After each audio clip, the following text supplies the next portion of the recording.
Have you ever felt like you're trapped in a constant battle of egos? Relationships, whether personal or professional, often falter not because of circumstances, but because of the walls pride and insecurity build.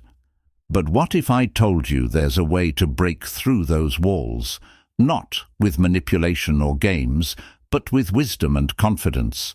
Today, we'll uncover 7 rules to break her ego, principles that will not only restore balance, but also help you grow stronger, wiser, and more in control of your life.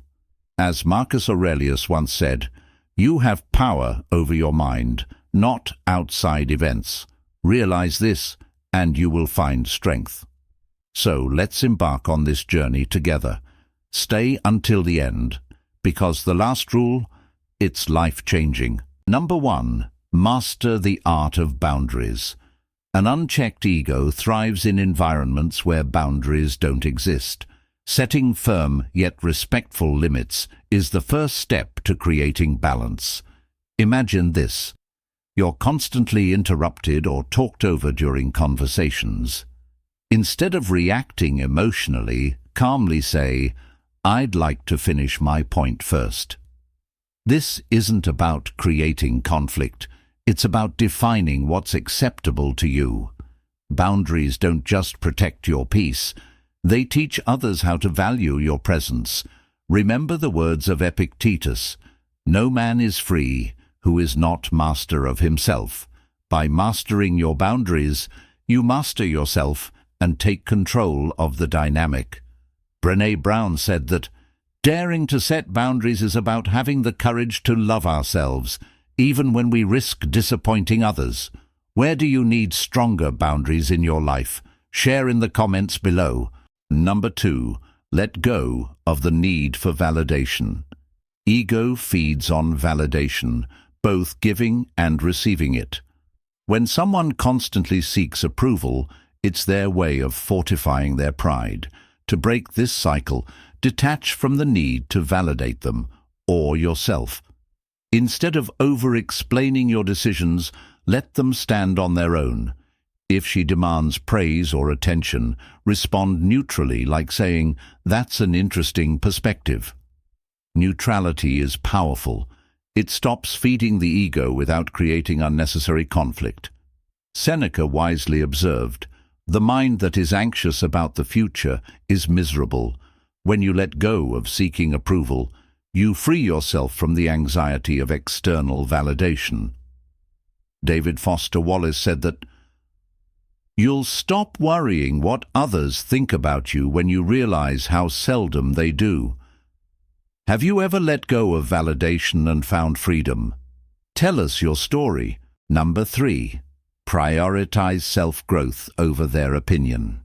The ego thrives on making you feel small, but nothing disrupts that more than undeniable personal growth. The more you invest in yourself, the less someone's pride can control you. Start small. Join a new fitness class, read a challenging book, or take up a skill you've always wanted to learn. As your confidence grows, the need for external affirmation diminishes. As Marcus Aurelius said, "Stop arguing about what it means to be a good man. Be one." Actions always speak louder than words, and self-growth is the loudest action of all. Roy T. Bennett said that, "Growth begins at the end of your comfort zone." What's one thing you'll commit to improving today? Comment below. We're here to cheer you on. Number 4, stay unshaken in chaos. Ego often creates chaos as a way to assert control. But here's the secret. The calmer you remain, the more their ego falters. For instance, if someone criticizes you unfairly, resist the urge to defend yourself impulsively. Instead, respond with calm assurance. "I hear you, and I'll consider your perspective." Your composure not only disarms them, but also asserts your strength. Viktor Frankl beautifully said, "Between stimulus and response there is a space. In that space lies our power to choose our response." By mastering your reactions, you maintain control. Dalai Lama said that a calm mind brings inner strength and self-confidence. Try practicing calmness this week. Let us know how it changes your interactions. Number 5. Lead with empathy, not ego. Breaking someone's ego doesn't mean breaking them, it means understanding them. Behind most egos lies insecurity, fear, or pain. Instead of reacting to her arrogance, ask yourself, what's driving her behavior? This perspective allows you to respond with empathy, which often disarms even the most prideful individuals. As the Dalai Lama said, be kind whenever possible. It is always possible. When you lead with empathy, you create space for understanding and transformation. Alfred Adler said that empathy is seeing with the eyes of another, listening with the ears of another, and feeling with the heart of another.